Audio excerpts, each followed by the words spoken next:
Hello friends, कैसे हैं आप सब। आशा करता हूँ आप सब लोग बहुत बढ़िया होंगे। लास्ट लेक्चर में हम लोगों ने पढ़ा था डायरेक्शन कोसाइन और डायरेक्शन रेशियोज़ के बारे में पढ़ा था। ठीक है, होप आप लोग को समझ में आया होगा बिल्कुल। ठीक है, अब देखिए हमने बताया था कि वो डायरेक्शन कोसाइन और डायरेक्शन रेशियो जो था वो गेटवे टू 3D था फ्रॉम वेक्टर। ठीक है, तो आइए अब हम लोग यानी वेक्टर 3D में आ गए हैं, वेक्टर 3D में आ गए हैं। ठीक है, तो 3D में आए हैं तो सबसे बेसिक कॉन्सेप्ट जो होता है स्ट्रेट लाइन का होता है 3D में। ठीक है, 3D में स्ट्रेट लाइन का क्या इंपॉर्टेंस है, क्या होता है। ठीक है, 2D में भी पढ़ते हैं हम लोग स्ट्रेट लाइन, लेकिन हम यहाँ पे 3D पे बात करने वाले हैं। ठीक है, देन आने वाली वीडियोज़ में हम प्लेन पे डिस्कस करेंगे, 3 पॉइंट्स की कोलिनियरिटी का डिस्कशन करेंगे और 4 पॉइंट्स के कोप्लेनरिटी की भी डिस्कशन करेंगे आगे आने वाली वीडियोज़ में। तो आप हमसे जुड़े रहिए। आशा करता हूँ आप लोग को काफ़ी कुछ जानने को मिलेगा हमारे चैनल पे। वीडियो को एंड तक देखेगा, आपको बहुत मज़ा आने वाला है। ठीक है, तो हम लोग आज बात करने वाले हैं vector equation of straight line. तो देखिए हम 2 तरह की इक्वेशंस की बात करेंगे यहाँ पे, हालांकि और भी डिस्कशन हो सकता है काफ़ी कुछ इसमें, लेकिन हम 2 vector equation of straight line की बात करेंगे, जिनमें से पहला जो आर्टिकल हमारा होने वाला है वो एक ऐसी स्ट्रेट लाइन होगी जो किसी एक पॉइंट ए से पास होगी और किसी गिवन वेक्टर बी के पैरेलल होगी। ठीक है, और जो सेकंड आर्टिकल करेंगे इसके अंतर्गत वो होगी किसी ऐसी स्ट्रेट लाइन का इक्वेशन जो 2 पॉइंट से पास होने वाली हो। ठीक है, देन उस पर कुछ प्रॉब्लम करेंगे, जिससे कि आपको वो देखिए हमारा जो डेरिवेशन है वो तो हो जाएगा, लाइन का इक्वेशन निकालने का जो काम है वो तो कर लेंगे, लेकिन वो कैसे अप्लाई करना उसके लिए हम लोग क्वेश्चंस भी लेके चलते हैं पैरेलल उसी सेशन में। ठीक है, आशा करता हूँ आप लोग पूरा देखेंगे और स्टार्ट करते हैं पहला। ठीक है, पहला ये है टू फाइंड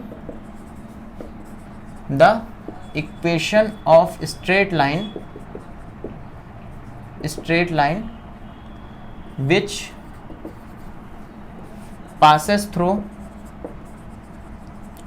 passes through एक vector A and parallel to B। अभी हम इस पे A और B के बारे में और अच्छे से बात करते हैं। ठीक है, तो हमें एक ऐसी इक्वेशन बतानी है स्ट्रेट लाइन की जो किसी A वेक्टर से पास हो और B के पैरेलल हो, यानी कि हमें कोई B एक गिवन होगा यहाँ पे।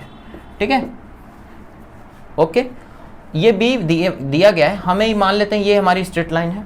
ठीक है, ये किसी A पॉइंट से पास हो रही है, तो इस A पॉइंट का पोजीशन वेक्टर क्या है, यानी A है। असल में ये पोजीशन वेक्टर है पॉइंट A का।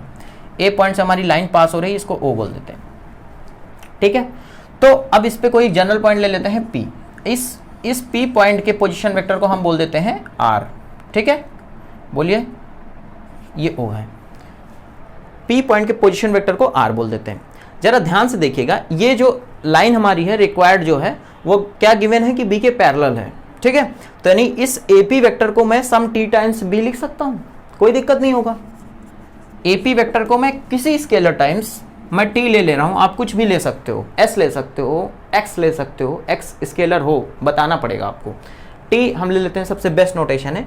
तो ये जो होगी TB होगी। आप लोग को पता है 2 वेक्टर अगर पैरेलल हैं तो उनको सम स्केलर मल्टीपल के फॉर्म में एक्सप्रेस किया जा सकता है, इसमें कोई बहुत बड़ा इशू नहीं। इसको हम लोग पिछली वीडियोस में हम लोग काफ़ी इस पर डिस्कशन कर चुके हैं। ठीक है, अब देखिए, अब मुझे इक्वेशन ऑफ स्ट्रेट लाइन निकालना है, तो उसके लिए मैं यानी ये मेरा P क्या है, जनरल पॉइंट है। आपको याद होगा पिछले भी वीडियो में मैंने पॉइंट ऑफ रेफरेंस की बात की, तो यहाँ पे इस लाइन पे मैंने एक जनरल पॉइंट P लिया है, यानी जो भी काम P पे होगा उसको मैं पूरे लाइन के पॉइंट्स पे होता हुआ मान सकता हूँ, क्योंकि P क्या है, जनरल पॉइंट है। तो सबसे पहले मैं OP वेक्टर ही लिखता हूँ। OP वेक्टर का मतलब हो जाएगा R वेक्टर। अब देखिए OP को मैं कैसे ले जा सकता हूँ, OP में जाने के लिए क्या रास्ते हो सकते हैं, OA प्लस AP, यानी OA प्लस AP। बताइए, इतना ठीक है।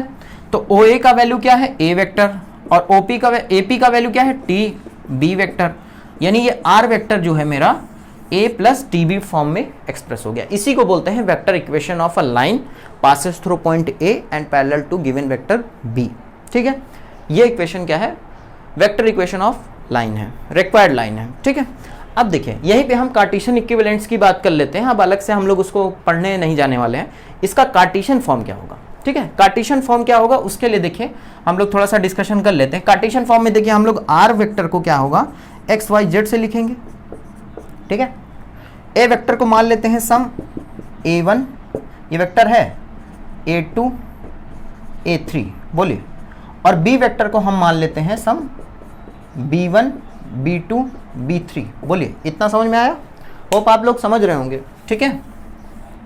तो देखिए अभी हम लोगों ने क्या इक्वेशन निकाली थी, उसको लिख लेते हैं। R is equal to A plus TB ना, ये वेक्टर इक्वेशन थी लाइन की, ठीक है। अब यहां देखिए इसको सब्स्टिट्यूट कर दीजिए तो क्या हो जाएगा, एक्स वाई जेड, इसको आई जे के फॉर्म में भी लिख सकते हैं। आर वेक्टर को एक्स आई कैप, वाई जे कैप, जेड के कैप, ठीक है। 3D स्पेस में किसी पॉइंट को आई जे के यूनिट वेक्टर्स के फॉर्म में रिप्रेजेंट किया जा सकता है या कोऑर्डिनेट फॉर्म में भी रिप्रेजेंट किया जाता है, इसमें कोई दिक्कत नहीं है, ठीक है। इसको लिख लेंगे A1 A2 A3 plus T times ये क्या है B1। ये हम कर क्या रहे हैं, आप लोग को पता होना चाहिए, ये हम कर रहे हैं कार्टेशियन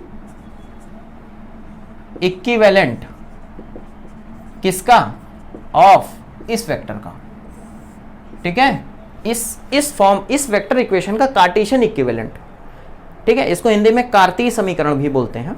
इसको वेक्टर सदिश समीकरण बोलेंगे, लाइन का, सरल रेखा का सदिश समीकरण होगा, सॉरी सरल रेखा का सदिश, हाँ सरल रेखा का, सॉरी थोड़ा बोलने में जुबान फिसल जाती है।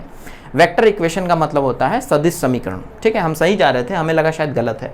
तो ये क्या है, कार्टेशियन इक्विवेलेंट, ठीक है। कार्तीय रूप में किसका, वेक्टर इक्वेशन का मतलब सदिश समीकरण किसका, सरल रेखा का, ठीक है। थोड़ा बोलने में हो जाता है चलिए ये क्या है, B1 B2 B3। अब इसको देखिए थोड़ा फॉर्म में कर लीजिए। ये पहला कोऑर्डिनेट TB है तो A1 plus TB1 A2 plus TB2 ऐसे लिख सकते हैं। ये तो जनरल मैं कर रहा हूँ, हाई स्कूल मैथमेटिक्स कर रहा हूँ, इसमें आप लोग समझ रहे होंगे जब आप लोगों ने कोऑर्डिनेट ज्योमेट्री पढ़ा था, सॉरी केमिस्ट्री निकल रहा है मेरे मुंह से ठीक है। तो अब देखिए दो वेक्टर कब इक्विवेलेंट होते हैं, जब उनके करस्पॉन्डिंग कंपोनेंट क्या होते हैं, इक्वल होते हैं। तो यानी यहां से x इक्वल टू ये होना चाहिए, बोलिए x इक्वल टू ये होना चाहिए, और y इक्वल टू जो है वो A2 प्लस TB2 होना चाहिए, और z इज इक्वल टू जो होना चाहिए A प्लस TB3। बोलिए ये ठीक है, इसको हम मिटा देते हैं। अब आप समझ गए होंगे इसका मतलब, ये O है, ठीक है। तो देखिए अब यहां से मैं कर क्या रहा हूं, t की वैल्यू निकाल रहा हूं क्योंकि t तीनों में है, ठीक है। t की वैल्यू निकाल रहा हूं तो देखिए x minus A1 upon B1 ये t होगा, यहां से t देखिए क्या होगा, y minus A2 upon B2, और यहां से z minus A3 upon B3। तो यानी ये जो मेरा ये क्या आ गया, कार्टेशियन इक्वेशन आ गया किसका, स्ट्रेट लाइन का, जो A से पास हो रही है, उसके position vector A1 A2 A3 है, और B1 B2 B3 जो वेक्टर B है उसके पैरेलल है, ठीक है। तो आप इसको समझ पा रहे होंगे, ठीक है। ये इक्वेशन काफी काम की इक्वेशन है, अभी आगे आने वाले क्वेश्चंस में हम इसकी जरूरत होगी हमें, ठीक है। ये इसका कार्टेशियन फॉर्म है।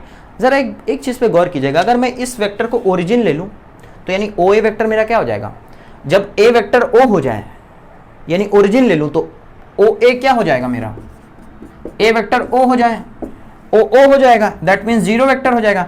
और ये क्या है, क्या A वेक्टर। तो अगर मेरा जो लाइन है, मेरी जो लाइन है वो ओरिजिन से पास हो जाए और B के पैरेलल हो, तो यानी ये A क्या हो जाएगा मेरा, उस केस में जीरो हो जाएगा। तो यहाँ पे क्या हो जाएगा, जब ओरिजिन से अगर ये लाइन पास हो गई हमारी, ये सब केस में ले रहा हूँ, देखिए अभी जनरल केस आप लोगों ने देख लिया, तो ये हमारी लाइन रिड्यूस हो जाएगी इस पे, और A वेक्टर जीरो होगा तो A1 A2 A3 ये तीनों जीरो हो जाएंगे। तो यहाँ जैसे ही आप हटा दोगे अगर A1 A2 A3 को, तो ये Cartesian equation of a line which passes through origin and whose which is parallel to B vector whose components are B1 B2 B3। तो ये आपकी इक्वेशन जो आ जाएगी वो ओरिजिन से पास होने वाली होगी, ठीक है। आइए नेक्स्ट मूव करते हैं, एक सेकंड इक्वेशन निकालेंगे to find the equation of straight line which passes through 2 points A and B अब करेंगे, ठीक है। 2 पॉइंट्स A एंड B, ठीक है। 2 पॉइंट से पास होने वाली लाइन की इक्वेशन हम निकालने जा रहे हैं। होप आपको ये समझ में आया होगा, ठीक है। तो चलिए बहुत ही इजी एक्सरसाइज है नेक्स्ट वाली भी हमारी। आप बस ये फॉर्मूला मत भूलिएगा, क्वेश्चंस आपके डायरेक्ट हो जाएंगे, ठीक है। बस इसको थोड़ा सा निकालने में ही होता है। देखिए अब हमें क्या गिवन है, हमें कोई अब डायरेक्शन नहीं गिवन है, हमको बस उस लाइन की इक्वेशन बतानी है जो 2 पॉइंट से पास हो रही हो।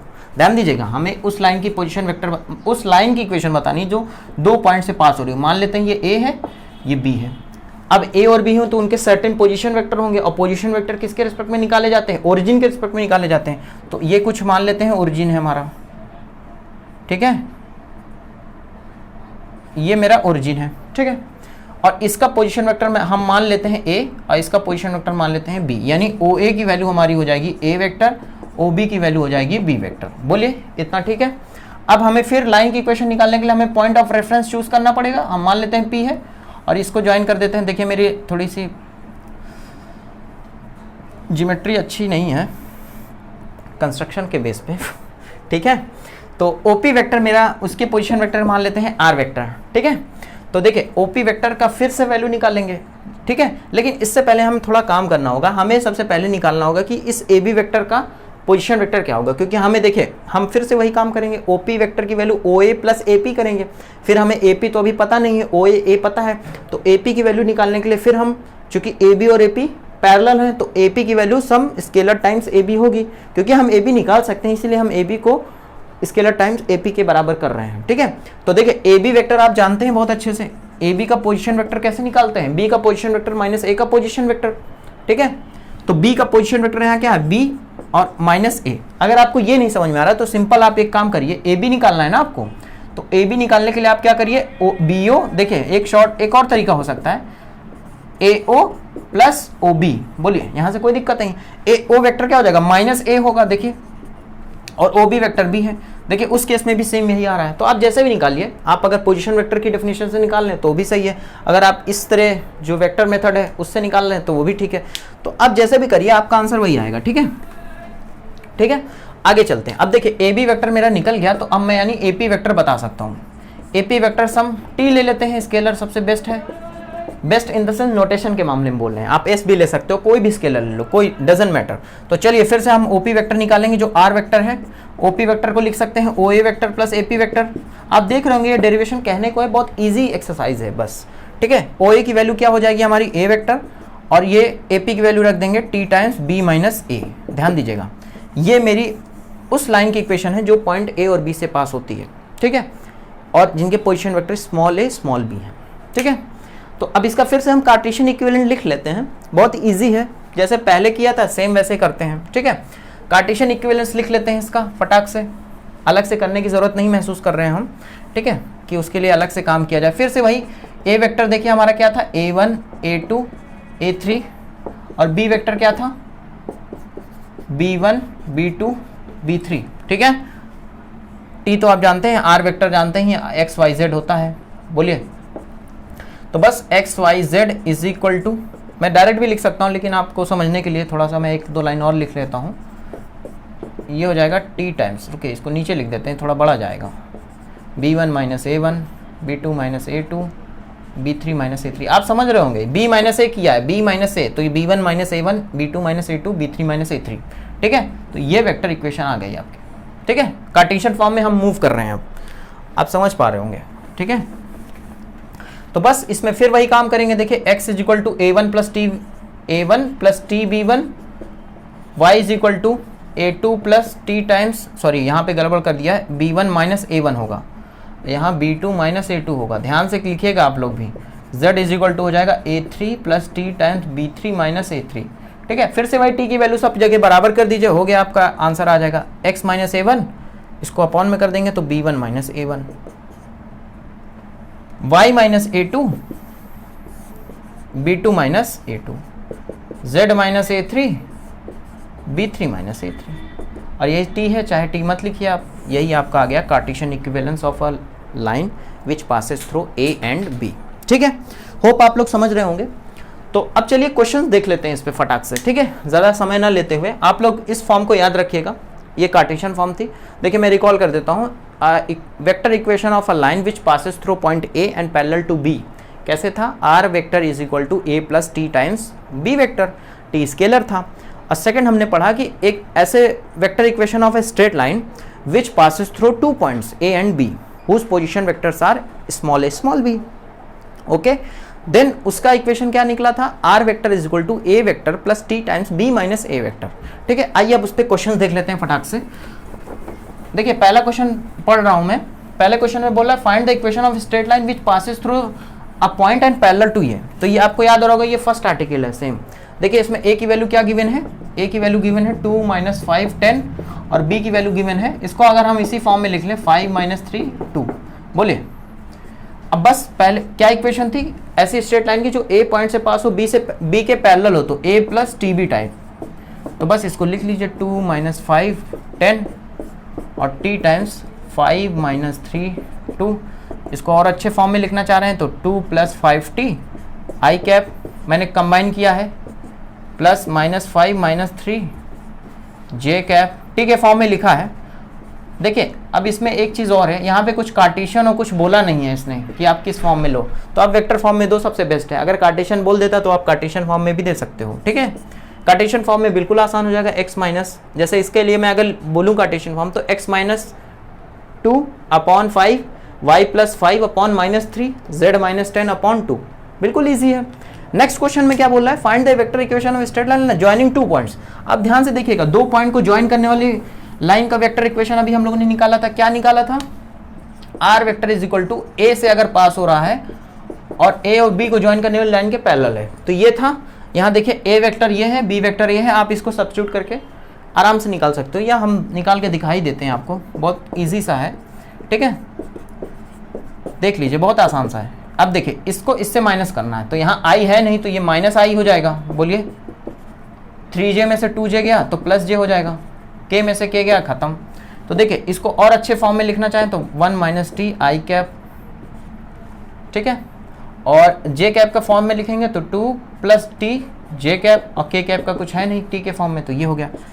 यहाँ पे फिर नहीं बोला है कुछ कि आप कार्टेशियन में दीजिए कि वेक्टर में दीजिए, तो आप यही आंसर लिख देंगे तो कोई दिक्कत नहीं है। और बाकी अगर वो निकालना चाहेंगे तो उसको भी आप निकाल सकते हैं, कैसे, x - 1 अपॉन, ठीक है, सेकेंड माइनस फर्स्ट तो -1 है, तो अपॉन यहाँ देखिए -1 है ना, तो x - 1 upon -1, y - 2 upon this minus this 1 आ गया, z - 1 अपॉन दिस -0, तो z - 1 अपॉन 0। ये अपॉन 0 का मतलब आप 0 उसका वो मत समझ लीजिएगा कि नीचे 0 आ गया अनडिफाइंड, इक्वल टू t करना है, ठीक है।